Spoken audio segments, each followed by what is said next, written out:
वाला सिरिंज आप देख सकते हैं।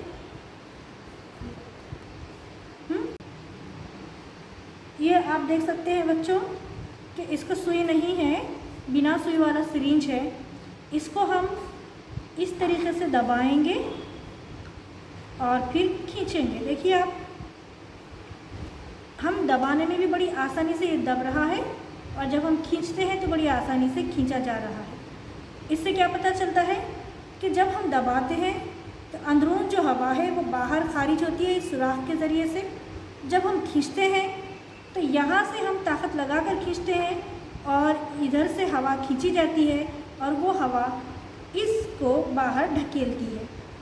ये इस तरीके से हैं, इस सुराख पर उंगली रखते हैं और इसे हम अंदर की जानिब ढकेलते हैं। देखिए ये आसानी से ढकेला जा नहीं रहा है, ताकत लगाने के बावजूद भी, बहुत ताकत लगाने के बावजूद भी वो नहीं जा रहा है।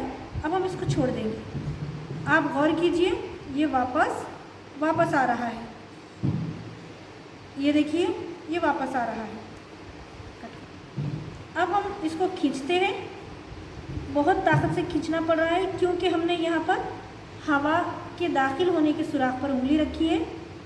हम ताकत लगाकर खींच रहे हैं, लेकिन खींचने के बाद जब हम इसे छोड़ देंगे, आप देख सकते हैं ये खुद ब खुद अंदर जा रहा है, यानी कि इससे बाहर की हवा का दबाव ज़्यादा बढ़ चुका है और वो दबाव की वजह से वो नली अंदर जा रही है।